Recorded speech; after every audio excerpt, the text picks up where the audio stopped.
There is a sound the sea makes just before a storm. Not the storm itself, not the wind, not the breaking waves. Something quieter than that. A kind of low, pressurized hush that moves through the water and arrives at the rocks before anything else does, as if the ocean is drawing a breath, pulling itself back just slightly, gathering. If you have ever stood on a headland and felt that sound before you heard it, felt it in your chest, in the hollow of your throat, then you understand that something of what a lighthouse keeper knew. They lived at the edge of that sound.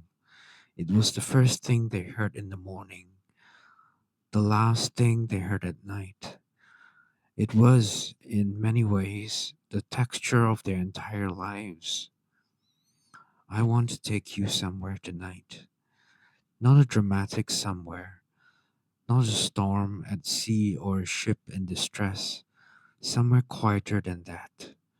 I want to take you to a stone room. Thick walls, narrow window, the smell of lamp oil and salt. And I want to sit with you in that room for a while and think about rest. Because the question I keep returning to, the question that brought me here, to this script, to this hour of your night, is a simple one. How did a person posted alone at the end of a peninsula or atop an offshore rock lie down in their narrow bed each night and let go of the day? How did they close their eyes with nothing but stone and iron between them and the open Atlantic? How did they find rest in a place that was, by almost every modern measure of comfort, the opposite of restful? The answer, it turns out, is long, and it is interesting. And it is, I think you will find, if you let yourself move through it slowly, rather beautiful. So let us begin. The first thing to understand about a lighthouse keeper's existence is how small it was. Not small in the diminished sense, small in the way a seed is small, dense with everything necessary, nothing more.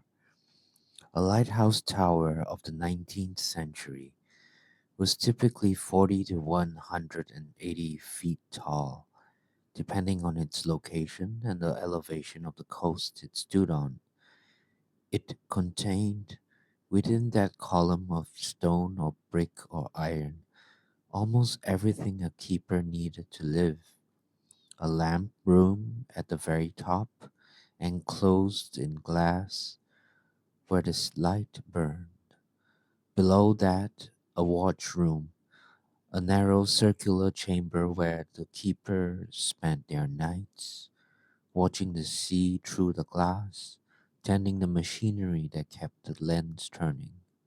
And below that, winding down through the body of the tower in a tight, repetitive spiral, a kitchen, a sitting room, a sleeping quarters, sometimes a cistern room, sometimes an engine room for a foghorn. The world outside the tower was, in the truest sense, not the keeper's world. At offshore rock stations, lighthouses built on exposed rock miles from land, places like the Eddystone of Plymouth, or the Bell Rock of the coast of Angus, or the Minot Lodge ledge of the shore of Massachusetts. There was nothing outside the tower but sea. During storms, waves could reach the lantern room itself. In winter, at northern latitudes, the spray froze on the glass and had to be chipped away by hand. At shore stations there was land, a small garden sometimes, a path to a supply dock, a keeper's cottage attached or adjacent to the tower. But the isolation was still profound. The nearest town might be 5 miles away along a coast road that flooded in heavy weather. The supply boat came once a month. Letters arrived when the weather permitted. The keeper's primary duty was the light. Every night, every single night, without a single exception permitted, the light had to burn from the moment of nautical twilight until sunrise. This was not a preference. This it was a legal obligation enshrined in the regulations of every lighthouse authority in the world.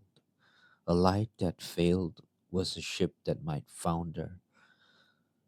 A ship that foundered was men and women and children in the water. The weight of that responsibility was something keepers felt, not dramatically, not in the way of speeches or monuments, but quietly, daily, in the bone. The logbooks show it, the meticulous recording of lighting times, extinguishing times, any deviation of even a minute explained and justified. One keeper in the Hebrides, in the winter of 1889, wrote with visible relief, light exhibited at correct times, despite heavy snow on lantern glass, cleared with brush and lamp worn cloth, no interruption to service. To maintain a flame in an era of oil lamps required constant attention. The wick, a thick, round cotton rope that drew oil upward through capillary action, would develop char as it burned. The char reduced the flame's brightness, causing the light to dim. Every 4 hours through the night, the keeper had to trim the wick, clip away the charred portion with a pair of flat scissors, clean the chimney of soot, replenish the oil reservoir if needed. This was delicate work. It had to be done without extinguishing the flame, done by a person who might have been roused from shallow sleep, done in a small lamp room at the top of a swaying tower in heavy wind. And the lens, if the lighthouse had a Fresnel lens, and most did by the 1860s, had to turn continuously. The rotation was what transformed a fixed flame into a flashing light with a characteristic pattern: 2 seconds on, 3 seconds dark, 1 second on. The pattern was the lighthouse's identity, its signature to passing ships. It was produced by a clockwork mechanism, wound by a hanging weight that had to be rewound by the keeper every few hours.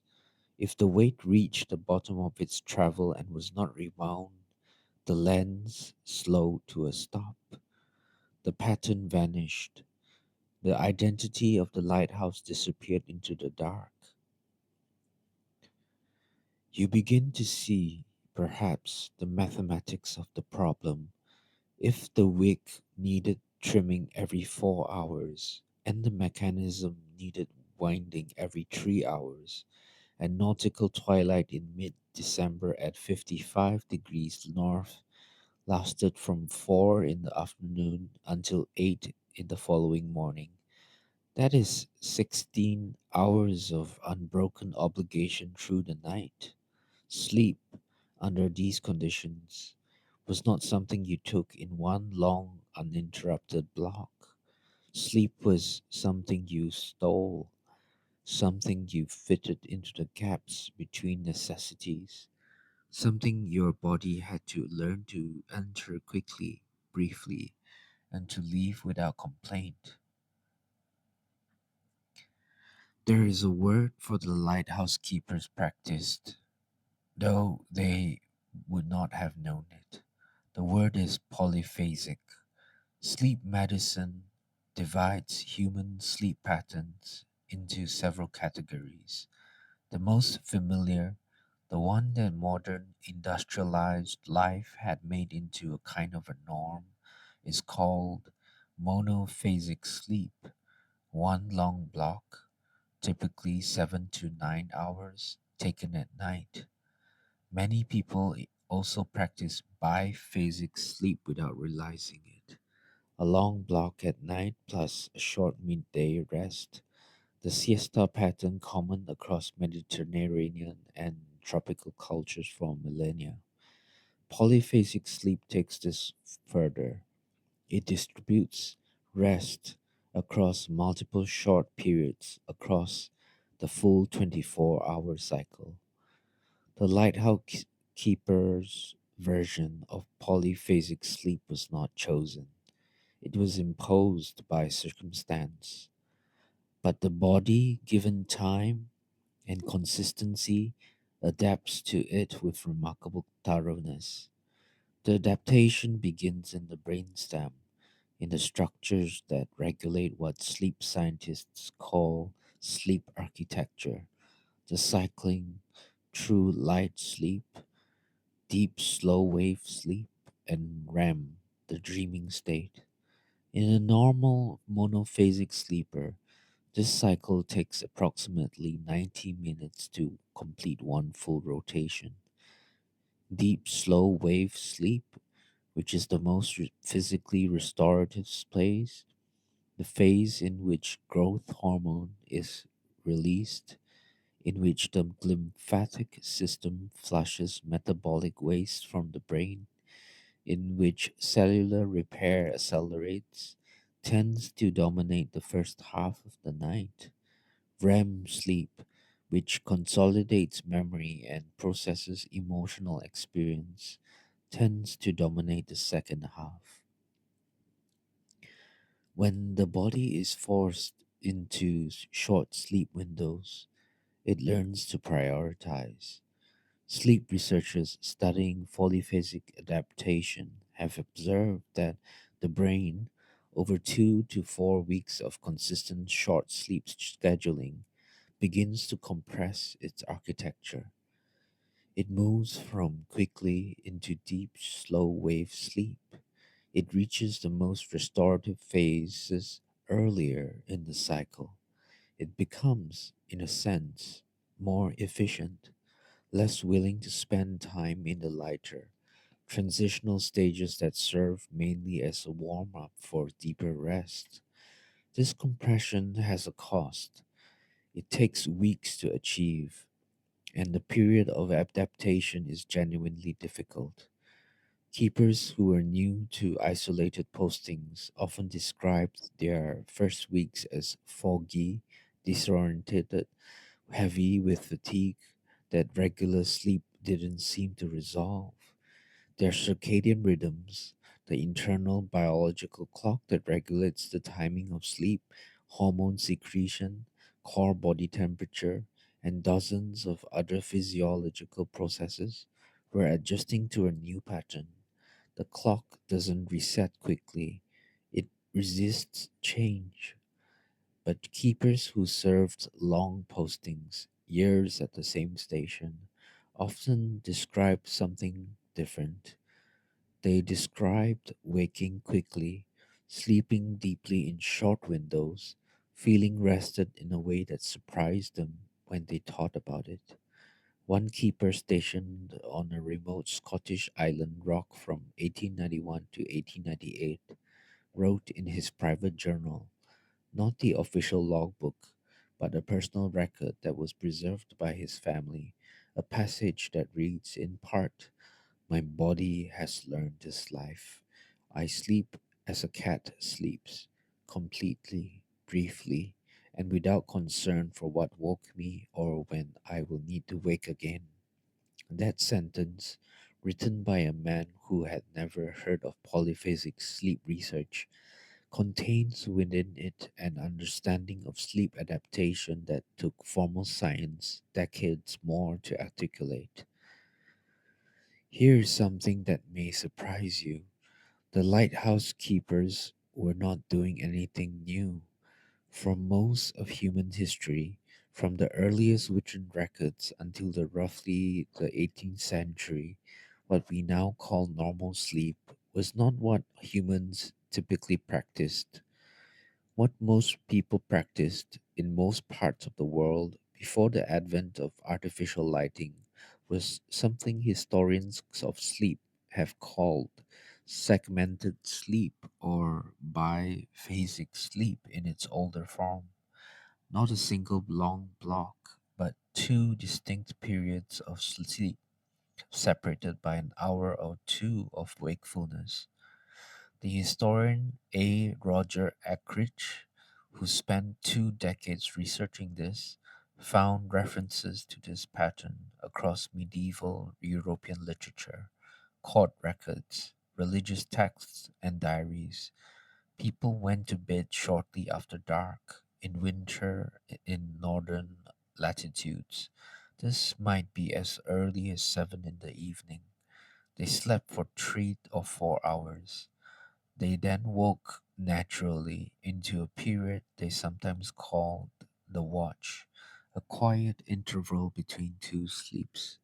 In this interval, they might pray, talk softly with a partner, attend to tasks that required quiet attention, or simply lie in the dark in a state of calm wakefulness that was considered in some traditions particularly conducive to reflection. Then they slept again. The second sleep was usually lighter, more dream rich than the first. They rose in the morning. This pattern vanished over the course of the 18th and 19th centuries as artificial light extended the evening and the industrial workday imposed a rigid structure on when people could rest. The idea that you should sleep in one long block, that waking in the night is a disorder to be medicated, that lying awake for an hour between two sleeps is a problem. These ideas are historically recent. They are, in the scope of human experience, relatively strange. The lighthouse keepers, in their enforced polyphasic schedules, were in some ways returning to something ancient. Their bodies, ancient machines honed by millennia to rest in segments rather than one long flow, may have found the lighthouse schedule not entirely foreign, not comfortable, not at first, but not against nature either. There is something quietly reassuring in that idea. If you are lying awake right now, if you woke an hour ago and cannot return to sleep, and you're listening to this in that gray interim between sleeps, know that you are not broken. You are perhaps simply practicing something very old. Let me take you up the staircase. It is 2 in the morning, November, latitude 57 degrees north, which means the dark outside is total. No moon tonight, heavy cloud, the kind of dark that has weight to it. You have been asleep for 3 hours in the narrow bunk in the small room on the second floor. The bed is close to the wall. The wall is cold stone, 3 feet thick, and even through the wool blanket you can feel its temperature. Not unpleasant. A steady cool that has been there since the tower was built in 1843. You wake without an alarm. This is something that long serving keepers often described, the development over months and years of an internal sense of the lighthouse rhythms. The mechanism that turns the lens produced a faint vibration that moved the ironworks of the tower. When the weight descended close to the bottom of its travel, close to needing to be rewound, the quality of that vibration changed almost imperceptibly. It was not a sound you could describe to someone who'd haven't felt it, but your body learned it. Your sleeping body registered it and brought you, unhurried, from whatever depth you were in. You sit on the edge of the bunk. A room is small enough that you can almost touch both walls from where you sit. The lamp is low, a small oil lamp on the shelf, turned down to a faint orange glow, enough to dress by without fully waking yourself. You have slept in your shirt and your thick wool socks. You pull on your trousers, your heavy canvas jacket. You are not rushing. There is no urgency in this. You have done it 10,000 times. The staircase is iron. Your hands find the central column automatically. You begin to climb. The staircase in the lighthouse is not like any other staircase in the world. It wraps around the inside of the tower in a tight spiral, each step a wedge shape, narrowing to almost nothing at the central column, widening to perhaps 18 inches at the outer edge. The ceiling is close. The walls are inches from your shoulders, and as you climb, the sound changes. The roar of the sea against the rocks below, which feels the lower room like a permanent low note, begins to separate. You can hear its components, the deep thump of wave meeting stone, the hiss of water pulling back over rock, the occasional crack of something large, a piece of driftwood perhaps, or a larger wave catching on an unusual angle that hits so hard you feel it through the soles of your feet. Then the watch room, a circular chamber, perhaps 8 feet across. The lens assembly rises through its center, a tower within the tower. The brass and glass Fresnel prism into a thousand facets, rotating with that low, almost inaudible mechanical purr. The light itself is above you in the lantern room, but its reflection fills this space with a slow, sweeping luminosity. Every few seconds, the beam passes over the glass. For a moment, the room is bright, then the darkness returns. You check the weight, you find the chain, you take the handle of the winding mechanism, a crank fitted to a shaft that connects to the clockwork above, and you wind. It is not hard work. 30 turns, perhaps 40, depending on how much the descent has happened. The weight rises, the mechanism ticks, the lens continues its patient revolution. You go up one more flight to the lamp room. The heat up here is different. The flame of a fully burning lighthouse oil lamp, or later a gas mantle, or later still an electric element, throws heat enough to warm the glass around you even in deepest winter. The smell up here is particular. A hot glass, hot metal, a faint sweetness from the paraffin, and underneath everything, carried in through the ventilation, the absolute salt of the sea. You inspect the wick. It is fine tonight, burning cleanly, the flame a steady blue white cone. You record the time in your logbook. The logbook is a thick, cloth bound ledger.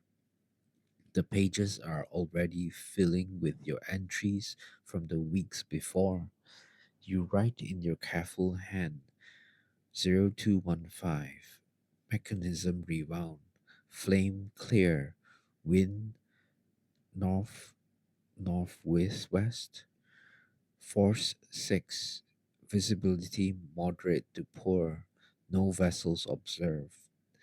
You close the logbook.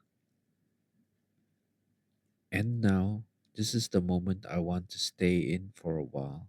You are not required to be anywhere.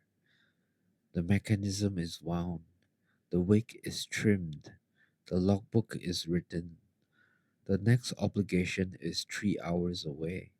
You are standing in a glass room at the top of a stone tower in the middle of a November night, 60 feet above the sea, and there's nothing you have to do. Some keepers went back down and slept immediately. The efficiency of their bodies, trained over months to fall asleep the moment the work was done, was by their own accounts almost startling to them at first. You close your eyes. You are asleep in minutes. You do not dream, or if you do dream, you don't remember it. This body is simply offline, dark, still, taking what it needs. But other keepers stayed. They stood in the lamp room or sat in the watch room below and they looked out. On a clear night, from 60 feet above the water, you can see an enormous distance. The horizon at sea level for an adult of average height is about 3 miles. From 60 feet up, it extends to about 9 miles. On a very clear night, with good atmospheric conditions, you might see further. You might see the faint flash of a lighthouse on the other side of the channel. You might see the lights of a steamer, small and orange in the dark, 10 miles out. More often, on the nights the records describe, you saw nothing but water, and water at night from height is not nothing. The sea in the dark is textured. The foam on the crests of waves catches the light differently than the troughs.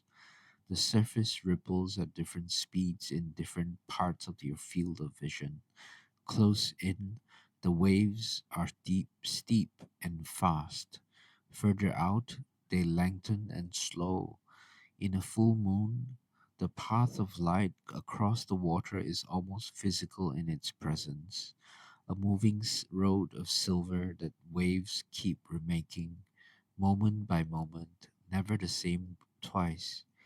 The keepers who wrote about this, and some of them did write about it in their private journals and in letters home, they were preserved by families who knew what they were worth keeping, often described something that had no practical name, a state of attention that was not the same as being awake in an ordinary sense, not tired, not alert, something in between. The mind very still, watching the water, tracking the slow sweep of the light across the fog or the waves, the body warm from the lamp room, the wind audible but not threatening, the world for this hour contained entirely within these few feet of glass and iron and the circle of illuminated sea below. One keeper described it as best thinking I ever did, though he couldn't remember afterward what he had thought about. Another said it reminded him of being a boy, fishing alone in the early morning before his family woke, the sense of being present and invisible at the same time, watching the world without the world watching back. Sleep science used a term Zeitgeber from the German, meaning time giver, for any external signal that sets and resets the circadian clock. The most powerful Zeitgeber is light, specifically short wavelength light, blue and blue green wavelengths, the wavelengths that predominate at dawn. When blue light reaches the retina, it activates a specialized photoreceptor called the intrinsically photosensitive retinal ganglion cell. which sends a direct signal to the suprachiasmatic nucleus, a small cluster of neurons in the hypothalamus that functions as the body's master clock. This signal suppresses the release of melatonin, the hormone that promotes sleep onset, and marks in the body's internal calendar that morning has arrived. The lighthouse lamp did not produce blue light. It produced warm light, the amber orange spectrum of burning oil, of incandescence, of hot metal.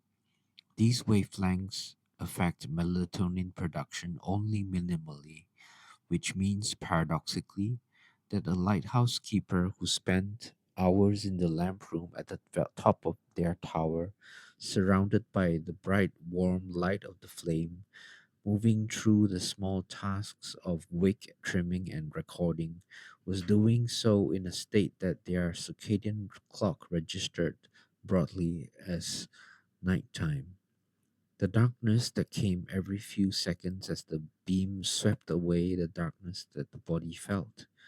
The warmth of the returning light was a warmth the body recognized as fire, not dawn. In this way, the lighthouse keeper's night watch, however bright it was in the practical sense, did not interfere as severely with their sleep architecture as the same activity performed under modern fluorescent or LED lighting might.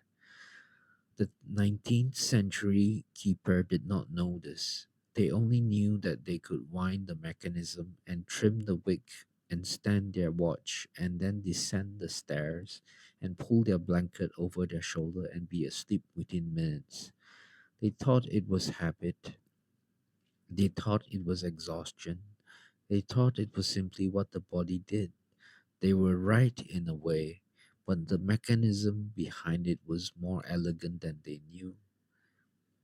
The body, in the amber light of an oil lamp, understood that it was still night, and so when the night's work was done, it went back to where night belonged.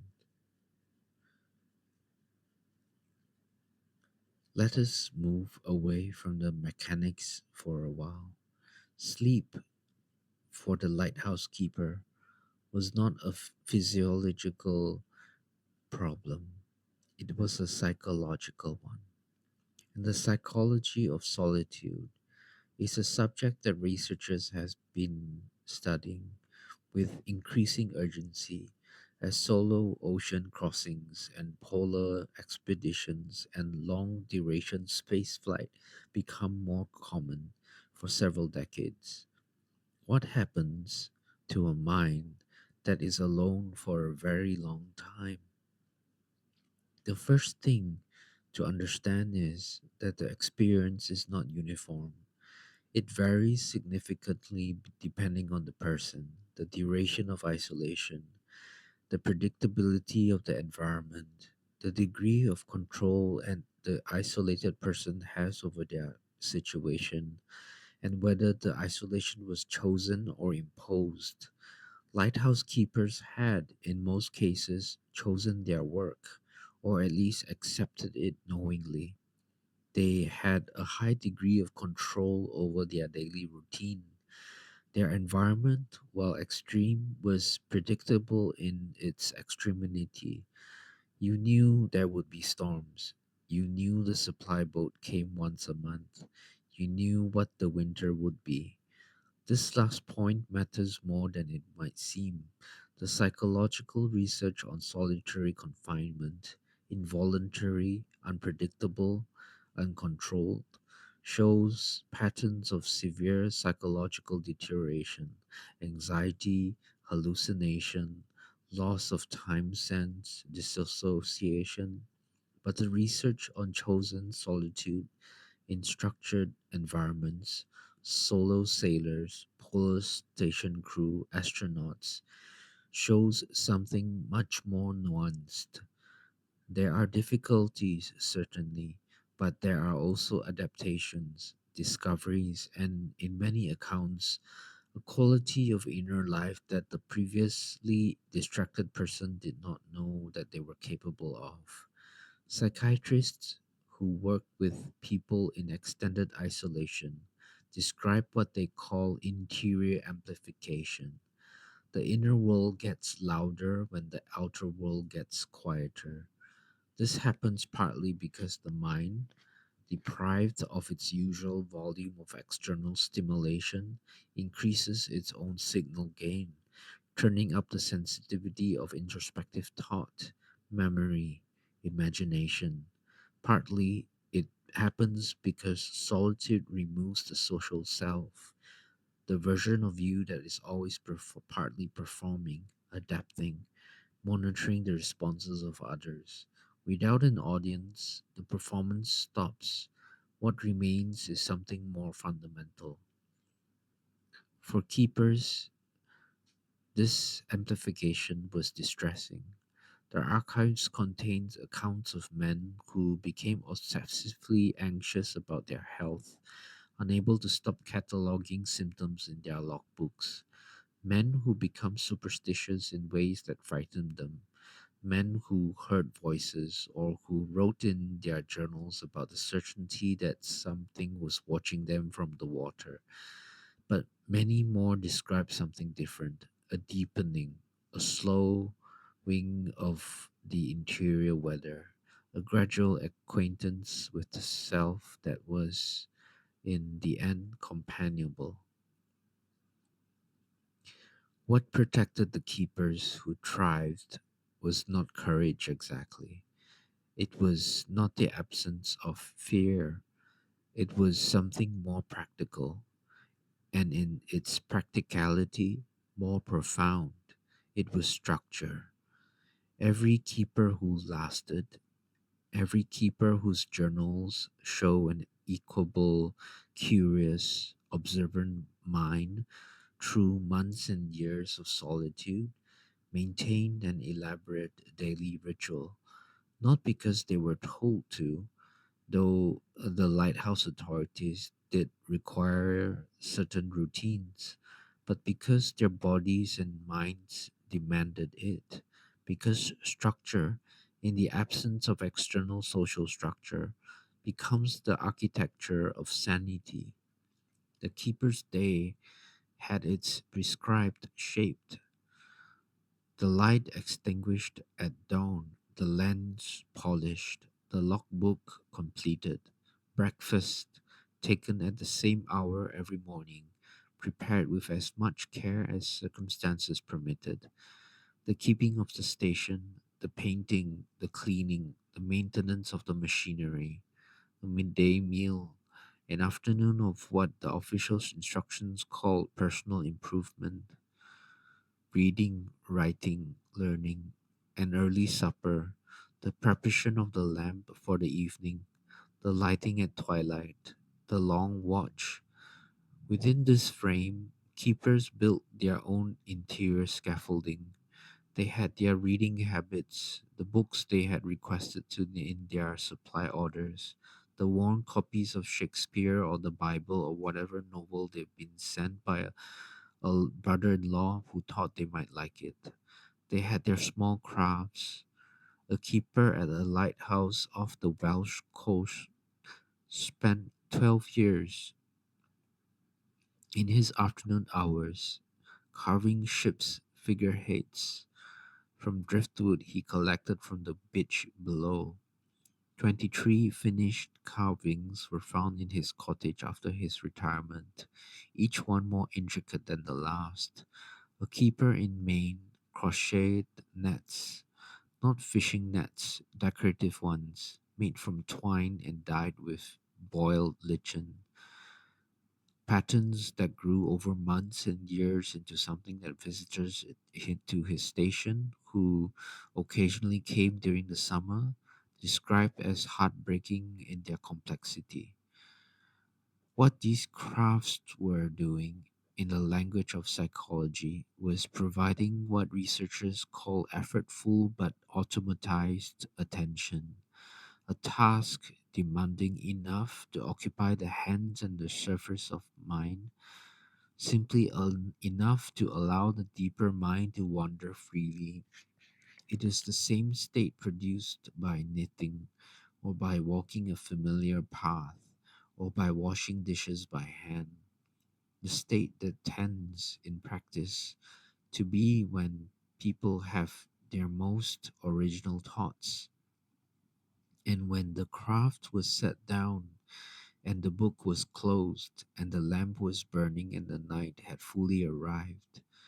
The keeper could sleep, not because the anxiety was gone, not because the solitude had become easy, but because the rituals had done their work. They had moved the keeper incrementally through the day, using up the nervous energy that solitude otherwise lets accumulate, and left the body ready for what the night required.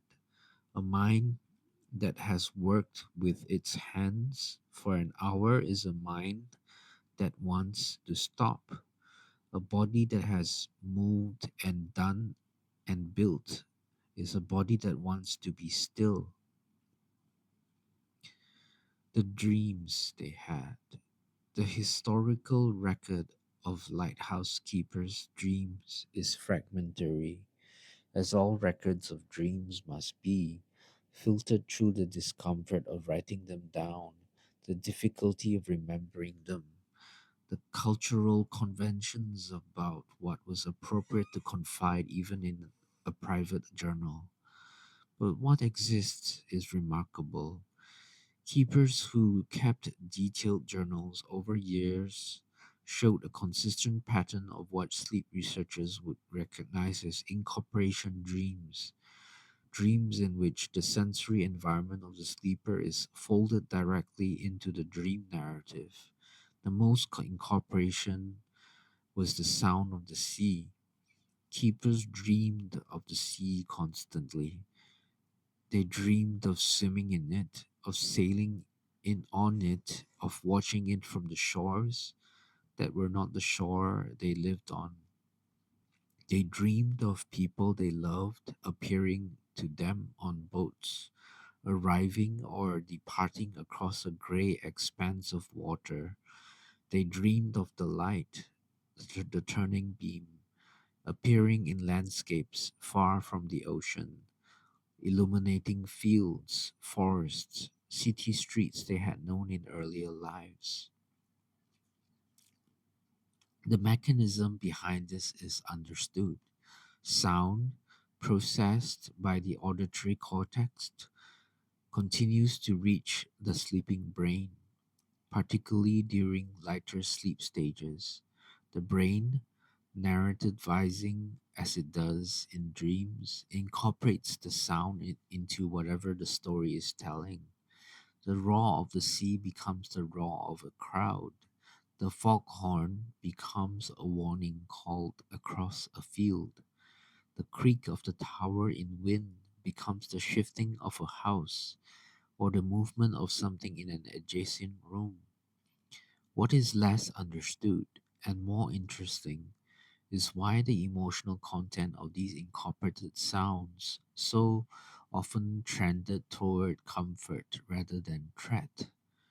You might expect that a person sleeping alone at the edge of the ocean, with waves attacking the rocks below them every few seconds, would dream of drowning, of shipwreck, of the cold water's entry. Some keepers did, but far more wrote about dreams of peace, of being held within the sound rather than threatened by it, of the sea as a kind of presence, patient, indifferent in a way that was paradoxically comforting, not caring about you specifically, being simply and completely what it was. One keeper in his journal compared it with what I think was genuine precision to the way you might feel sleeping in a house where a river runs by. After a while, you don't hear it, and then you hear it differently, not as a sound at all, but as a kind of permission.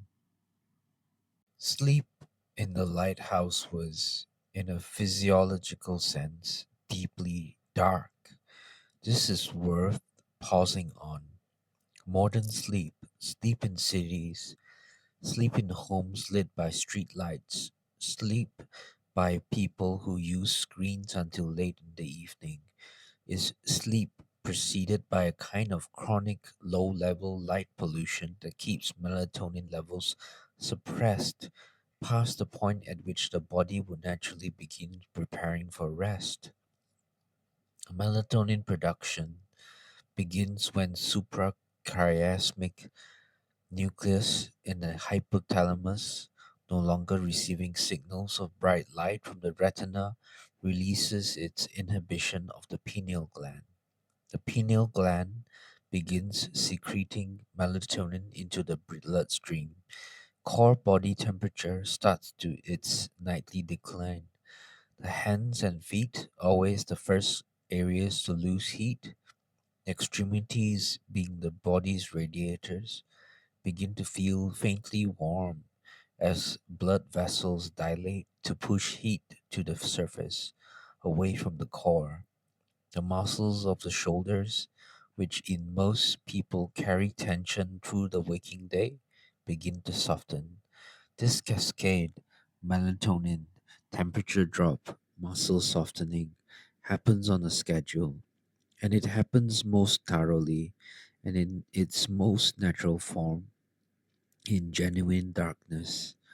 The lighthouse keeper's sleeping quarters below the lamp room were genuinely dark in a way that very few modern people ever experience.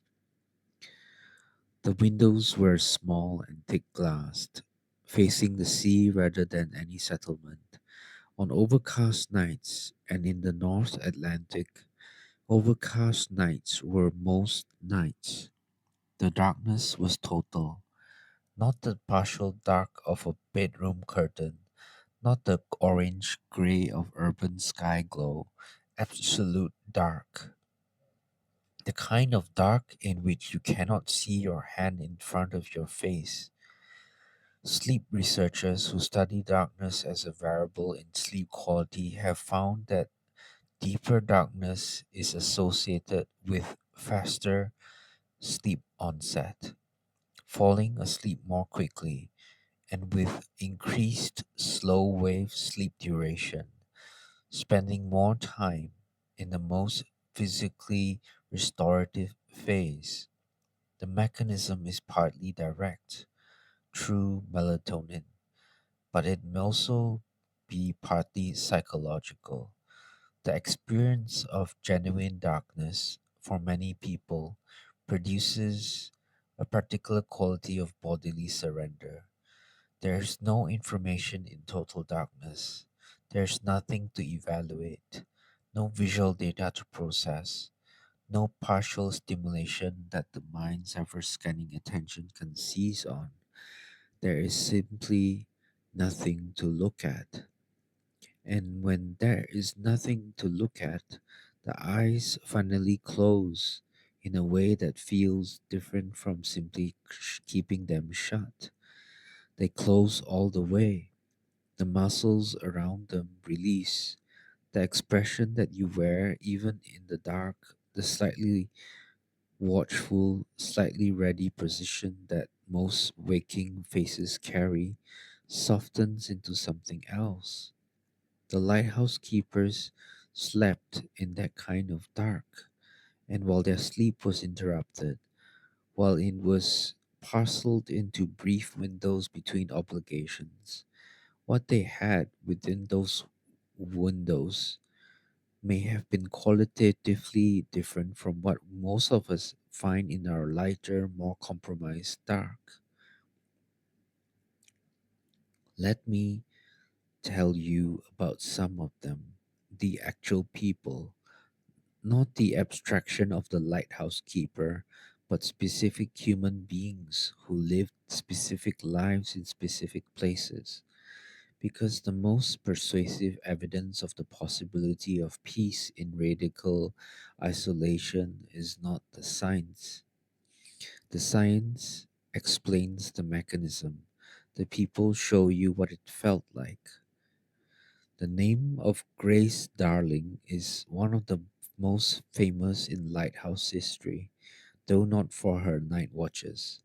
In September 1838, Grace Darling, the 22-year-old, the daughter of William Darling, keeper of the long-stoned lighthouse on the Farne Islands off the Northumberland coast, looked through the glass of the lamp room at 4 in the morning and saw a ship breaking apart on the rocks a mile and a half away. She and her father launched a cobble, a flat-bottomed rowing boat built for exactly these northern waters, into a sea running 4 and 5 foot waves and rowed to the wreck.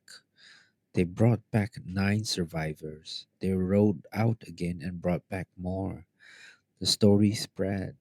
Grace Darling became famous across Britain in a way that she found, by all accounts, deeply uncomfortable, and that consumed the last 4 years of her short life before she died of tuberculosis in 1842. What is less often told is the texture of her ordinary life. Before that night and after it, until her illness, Grace Darling's existence was what lighthouse life was: the rhythms of the light, the work of the station, the long stretches of weather and water, the few visitors, at the many letters. Her letters, which were preserved and have been published, show a person of considerable interior richness.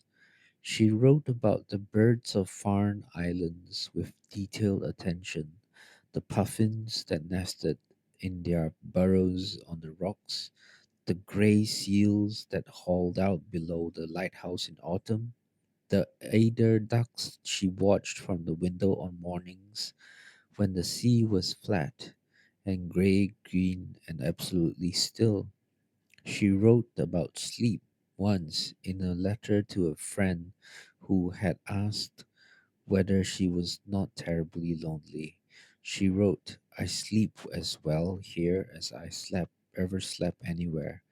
Better, I think, because there's nothing to disturb the mind in the night. The sea is too large and too constant to be frightening. It is only frightening when you forget its size."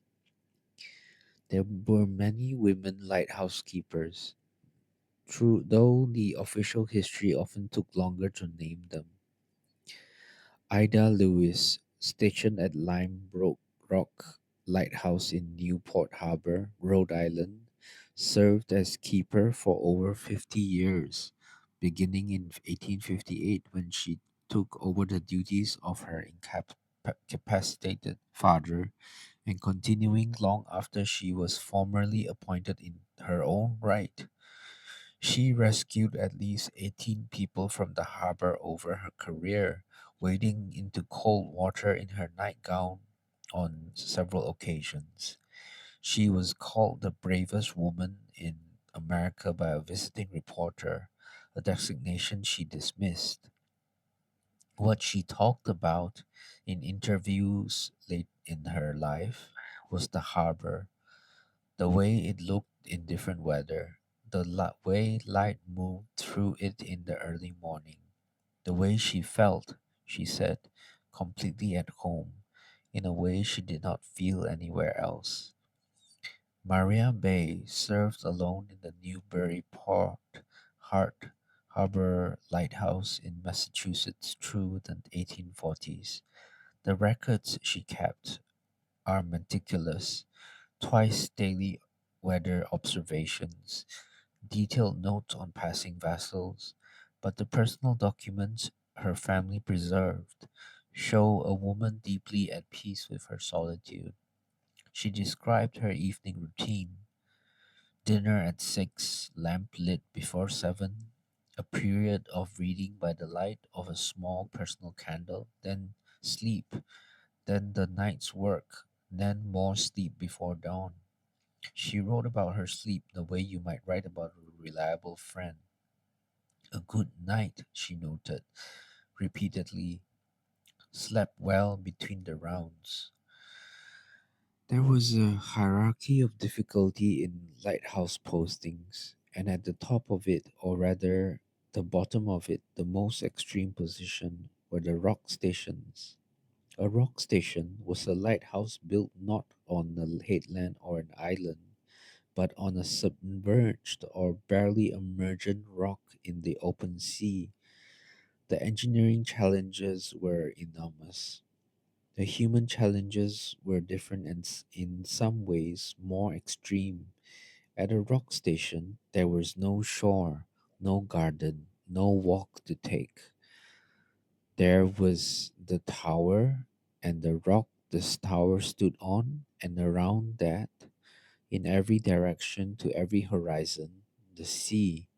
In bad weather and at many rock stations, bad weather was the rule rather than the exception.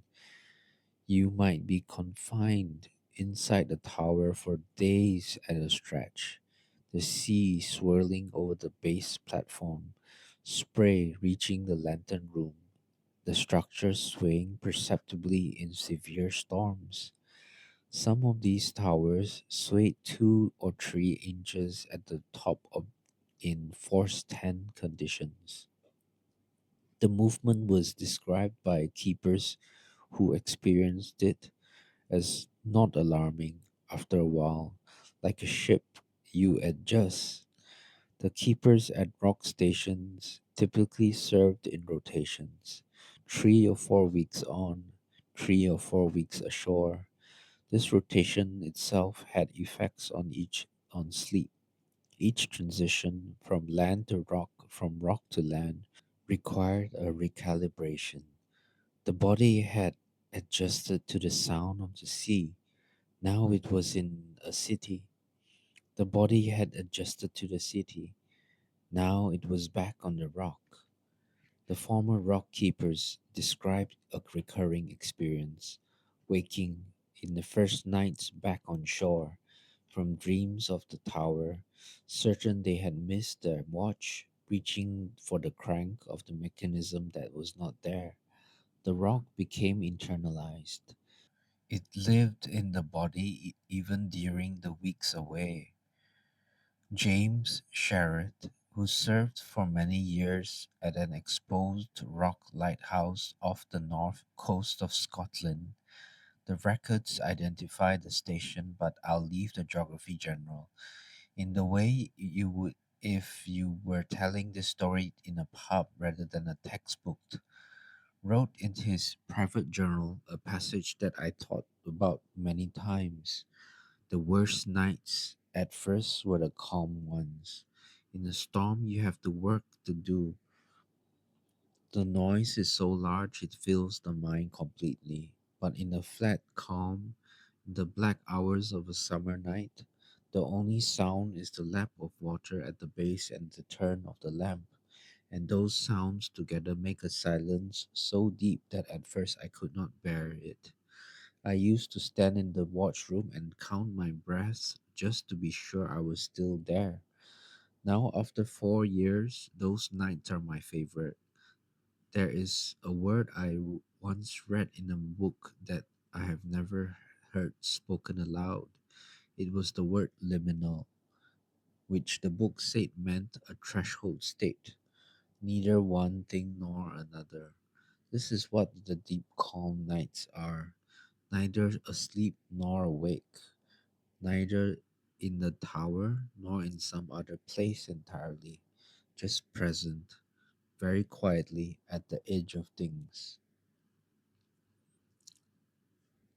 I want to pause here and tell you another story because it would be incomplete and in its incompleteness dishonest to tell only the story of peace. The Flandern Isles are a group of small islands in the Outer Hebrides, about 20 miles west of the Isle of Lewis. They rise steeply from the Atlantic, bare rock, scant grass, seabirds in enormous numbers during the breeding season, nothing in winter. A lighthouse was established there in 1899. The light itself was well regarded, a powerful, reliable installation on what was one of the most dangerous approaches to the Western Isles. On the 15th of December 1900, a passing steamer reported that the Flannan Isle lights were not showing. A relief vessel arrived on the 26th and found nothing. The lighthouse was empty. The three keepers, James Ducat, head keeper, Thomas Marshall, assistant keeper, and Donald MacArthur, who was serving an unofficial relief posting, were gone. The last entry in the logbook was for the 15th of December. The kitchen table had been set for a meal that was not finished. One of the keeper's oilskins was still hanging in the entry. Ducat and Marshall had left without theirs. Their log entries in the preceding days had been unusual. Marshall, who wrote them, had noted severe storms and in terms not like those he normally used, fearful excitement. He recorded that Ducat and MacArthur, experienced men both, had been crying. He wrote of praying. The weather records for that period do confirm very heavy seas. The official inquiry concluded that the three men had gone to secure equipment or investigate a problem on the western landing during a storm and had been swept away by a wave. It remains the most credible explanation. The western landing of the Flannan Isles lighthouse shows evidence in the damage found afterward of a wave of extraordinary size, but no bodies were ever found. No definitive explanation has ever fully satisfied everyone, and the mystery attached itself to the story and grew. I bring this not to frighten you. I bring it because the lighthouse keeping life was genuinely a life at risk. The men and women who served in these postings knew this was a matter of fact clarity that their landslide contemporaries sometimes found startling. The sea could take you. The weather could turn faster than shelter could be reached. The machinery could fail in ways that put you in danger. The isolation meant that help when needed was too far away. This was part of what they had agreed to. And yet the logbooks, read in their totality, do not show fear as the dominant note. They show attention, careful, patient, daily attention to the light and the sea and the wind and the machinery and the small world of the station. The fear, where it existed, seems to have been metabolized, transformed over time into the heightened alertness that makes a person good at their work, rather than the free floating anxiety that prevents sleep.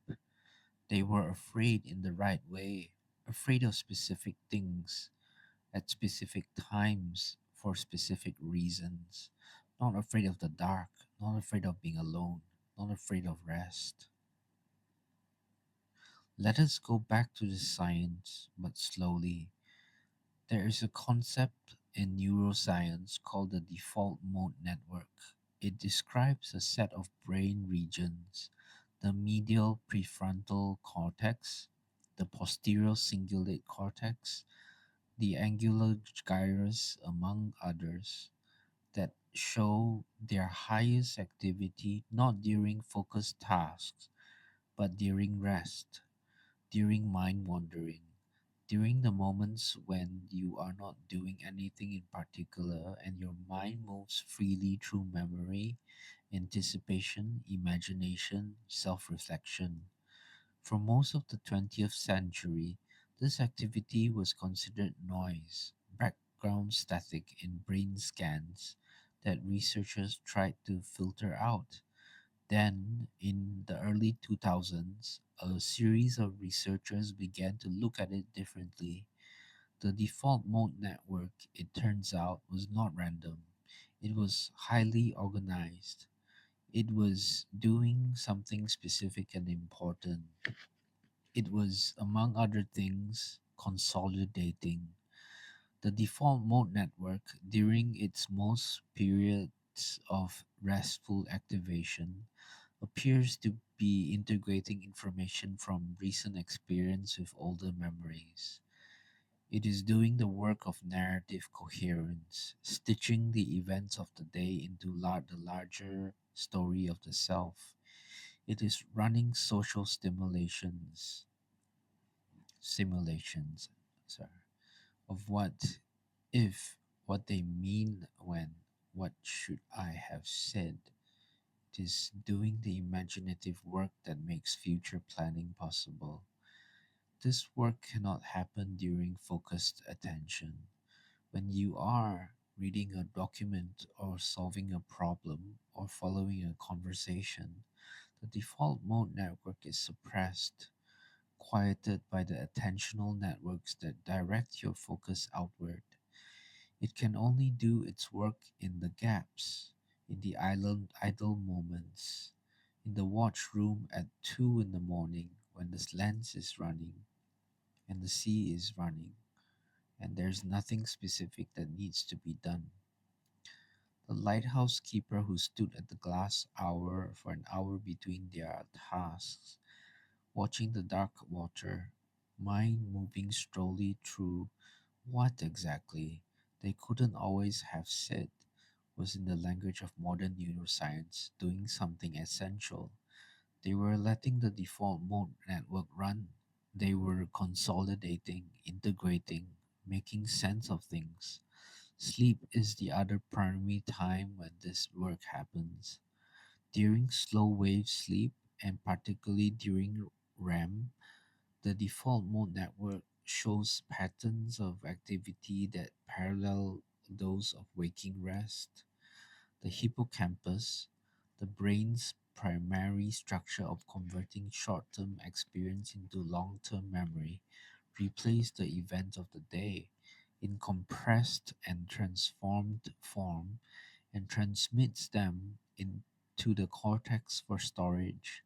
The emotional brain processes the experience that were too charged or too confusing to fully process while waking.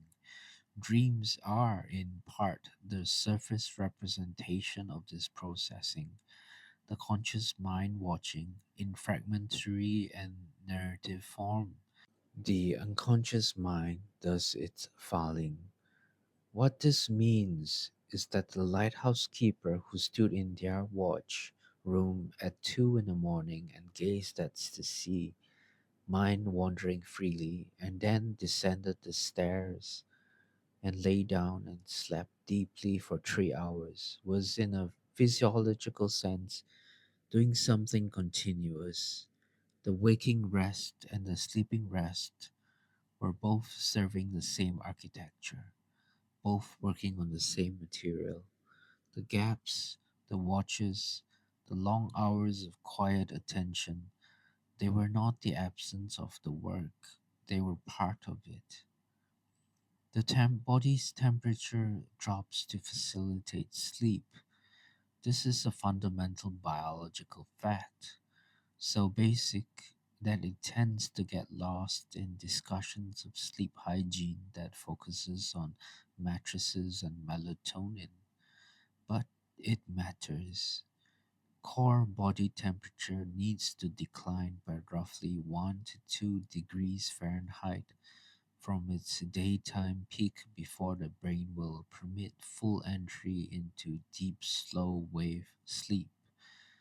This is why a cool room aids sleep, not cool enough to cause shivering, which generates heat and disrupts the process, but cool enough that the body can radiate heat freely to the surrounding air.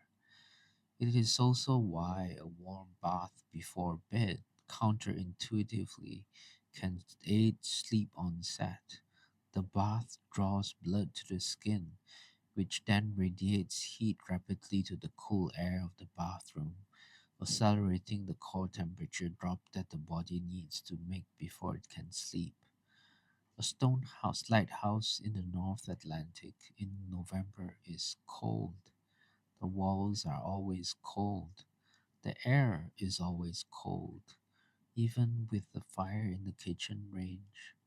The sleeping quarters, tucked in the middle of the tower, away from both the kitchen warmth below and the lamp room heat above, would typically have sat at somewhere between 55 and 65 degrees Fahrenheit, with a wool blanket and a thick nightshirt or sleeping garments.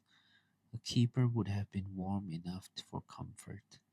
This is, by the measurements of modern sleep science, approximately ideal. Not just the temperature of the room, but the differential. The cool air on the face, the warm cocoon under the blanket, creates conditions in which the body can radiate exactly the right amount of heat from exactly the right surfaces. The face and neck and hands cool, the core stays warm. The temperature gradient that the body needs to deepen into sleep is provided by the environment without any effort from the sleeper. They didn't arrange for this. They didn't read about it or plan it. They simply lived in a cold stone tower and found that sleep came in the brief window when it was permitted to come with relative ease. The architecture served them without their knowing it. This is, in a way, a recurring theme in Lighthouse Keepers' Sleep. The conditions that served them were often conditions that they had not chosen for their sleep benefits. The darkness was dark because there was no electric light. The temperature was cool because the building was stone. The rhythms were segmented because the work required it. The default mode ran because there was nothing else to do at 2 in the morning in the watchroom. The lighthouse did not intend to be a sleep laboratory, but it was, in many ways, the conditions that modern sleep researchers described as optimal, arrived at through the entirely separate logic of building designed to keep a light burning in the dark. There is a particular quality to the breath of a person in deep sleep.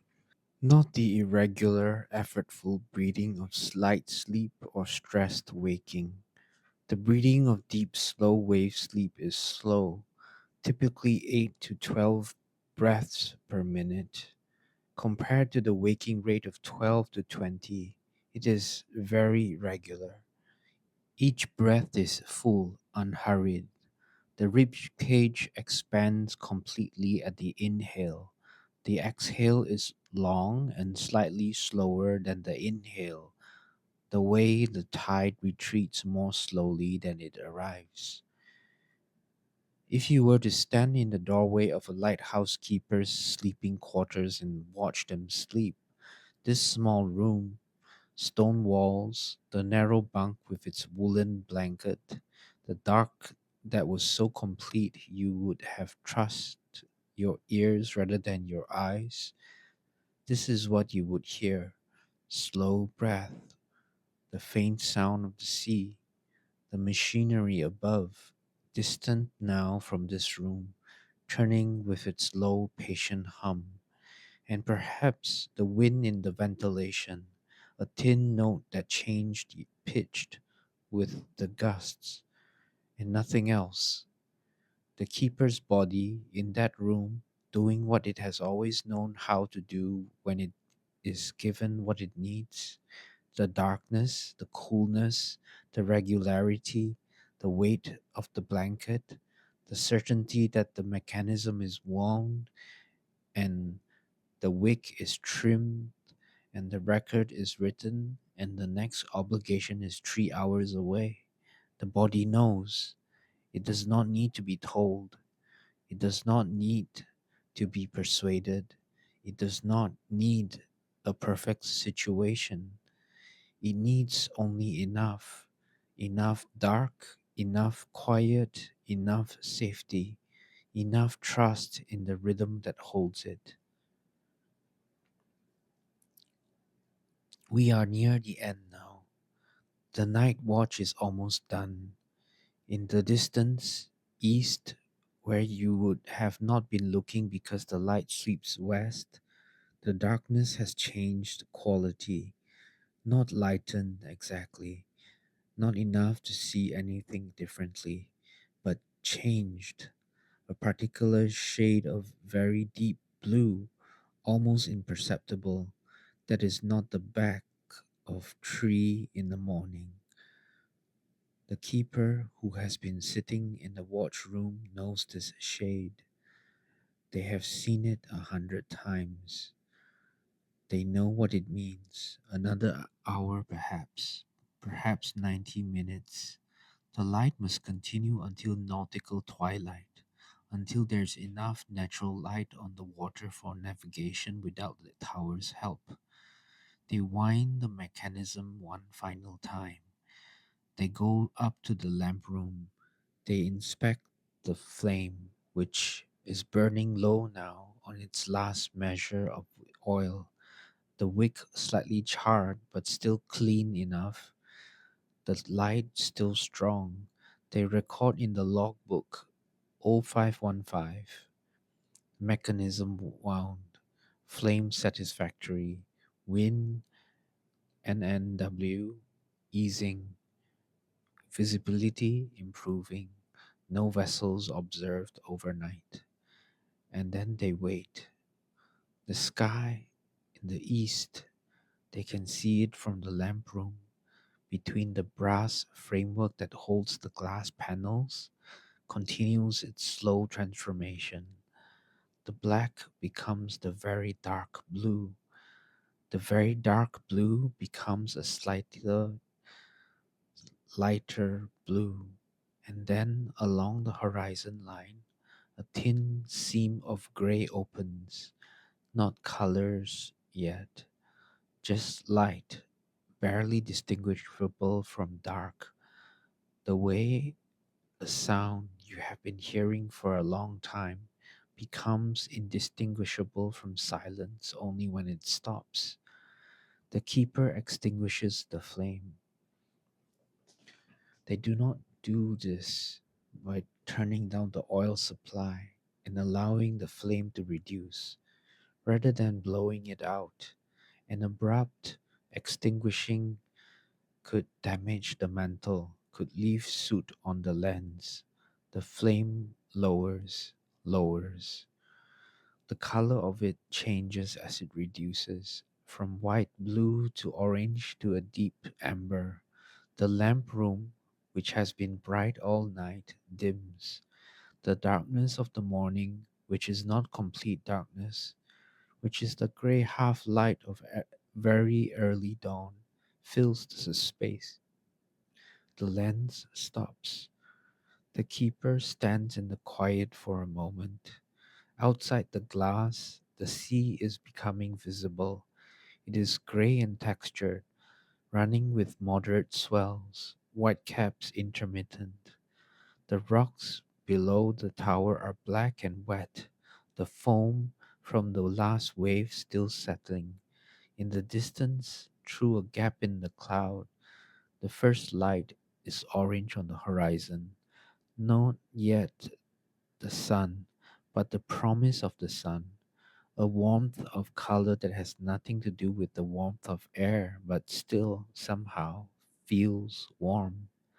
The keeper descends the staircase. They extinguish the watchroom lamp. They go down to the kitchen. They bank the stove, add a small amount of coal, put the kettle on. They sit at the kitchen table. Outside the small thick window, the day is arriving. Gray light on gray water, and then gradually, over the next half hour, the next hour, the gray deepening into color. The sea going from gray to green to the dark blue green that is its color in November. The clouds moving across the window in their slow procession, each one different, each one unrepeatable. The keeper drinks their tea. They are not thinking about anything specific. They are looking at the sea. The day's obligations are beginning to arrange themselves at the edge of attention. The lens to be polished, the logbook to be completed, the stores to be inventoried, but they are not urgent yet. There is a space between the night's ending and the day's beginning that belongs to neither. This space is the keeper's own. The light is extinguished. The machinery can rest. The logbook is written. In an hour they will sleep again, but a longer sleep this time, a deep late morning sleep that their bodies have learned to take gratefully, knowing it will be interrupted in its turn, but not yet, not yet. For now, the tea, the window, the sea beginning its daily reacquaintance with the light. What do we carry from this? I have been thinking about that question for the weeks it took me to write the script, and I think that the answer is simpler than I expected. We carry the permission to let the dark be dark, permission to let sleep come in the form it comes, at the time it comes, without too much argument about whether it matches the prescription, permission to wake in the night and find, in the wakefulness, not a failure, but simply a different kind of rest. Permission to trust the body's own knowledge about what it needs and when. The lighthouse keepers were not special. They were not unusually resilient or unusually hardy. The records show people of all temperaments, all degrees of courage and timidity, all levels of comfort with solitude. What they had not was not a gift. It was a situation that demanded particular relationship with rest, and over time, with much difficulty and some failure, many of them found it. They found that the dark was survivable, that the solitude, though genuinely hard, was not bottomless, that the body, given a consistent rhythm and enough genuine darkness, and a temperature cool enough to let the core heat drift away, would sleep, would find its own pattern, would take what it needs from the brief windows available. And they found, the ones who wrote about it, the ones who stayed, that the world at the edge was not a lesser world.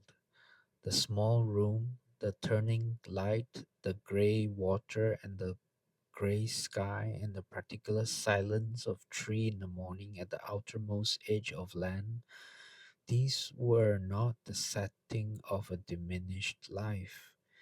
They were the setting of a very particular, very quiet, very full one. The light is still turning somewhere right now, over cold water, over the fog that sits on the surface in the early hours, thick and white and slow moving, over the deep black between the waves, a steady flash, 3 seconds on, 2 seconds dark, the same pattern it kept since the mechanism was installed and the first wound and started its patient revolution. No one depends on it the way they once did. GPS satellites hang in the dark above the clouds, pinging their invisible coordinates to the navigation computers of ships that no longer needed to see a light to know where they are. But the light still turns. Most of them still do, because we maintain the things that have meant something, even when their practical necessity has passed. Because there are people who live in those towers still, In a few places, in a diminished and largely ceremonial function, keepers who keep not because the ships needed them, but because the keeping itself is worth doing, because someone should be there at the edge of the water in the dark, tending the light, and sleeping their brief, deep, practiced sleep between watches, waking without alarm to the low vibration of a mechanism that needs winding, moving through the dark tower by feel and familiarity, recording in their logbook, in their careful hand, the time and the weather and the state of the flame, returning to their bed, closing their eyes. The body has its own wisdom about rest. It takes what it can when it can. Let it.